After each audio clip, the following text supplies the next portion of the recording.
بسم اللہ والصلاۃ والسلام علی رسول اللہ اما بعد۔ محترم سامعین کرام، آج کا ہمارا درس نماز سے متعلق ایک ضروری مسئلے کے بارے میں ہے، جو کہ اصل میں ایک بھائی نے سوال کیا ہے کہ اگر کوئی بندہ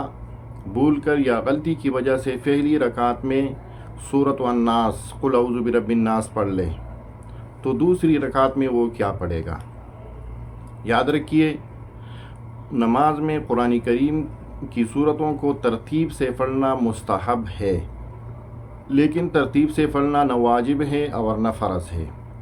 رسول اللہ صلی اللہ علیہ وسلم کی روایت امام مسلم رحمہ اللہ نے نقل کی ہے، ابو حذیفہ رضی اللہ تعالیٰ عنہ سے نقل کی گئی ہے۔ وہ فرماتے ہیں کہ ہم رسول اللہ صلی اللہ علیہ وسلم کے ساتھ نماز پڑھ رہے تھے، جو کہ رسول اللہ صلی اللہ علیہ وسلم نے پہلی رکعت میں سورۃ البقرہ، دوسری رکعت میں سورۃ النساء اور تیسری میں سورہ آل عمران پڑھ لی۔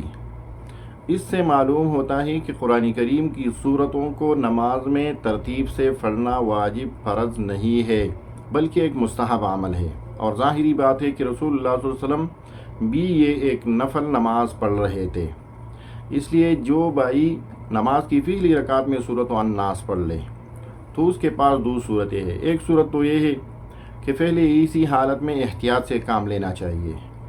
اور قرآن کریم کی صورتوں کو ترتیب سے پڑھنا چاہیے، تو پہلی رکعت میں کوئی اور صورت پڑھ لیتے تو دوسری میں سورہ الناس یا جو بھی پڑھ لے تو ٹھیک رہتا۔ ایک اور صورت یہ ہے کہ اگر آپ نے پہلی رکعت میں سورۃ الناس پڑھ لی تو ابھی آپ قرآن کریم کی کوئی بھی صورت پڑھ سکتے ہیں، قل اعوذ برب الفلق پڑھ لے، قل هو اللہ احد پڑھ لے، اور یا کوئی اور صورت پڑھ لے، اور ایسا بھی کر سکتے ہیں کہ سورہ بقرہ کی ابتدا سے چند آیت پڑھ کر دوسری رکعت آپ پوری کر لیں۔ لیکن بہرحال پھر بھی احتیاط سے کام لینا چاہیے، یہ نماز ہے اور نماز میں اللہ جل شانہ کی طرف توجہ کرنی چاہیے، اور نماز ویسی ہی پڑھنی چاہیے جیسا کہ رسول اللہ صلی اللہ علیہ وسلم نے پڑھا ہے۔ رسول اللہ صلی اللہ علیہ وسلم خود فرماتے تھے صلوا کما رأیتمونی اصلی، یعنی مجھے دیکھو جس طرح میں نماز پڑھتا ہوں اسی طرح آپ بھی نماز پڑھ لیں۔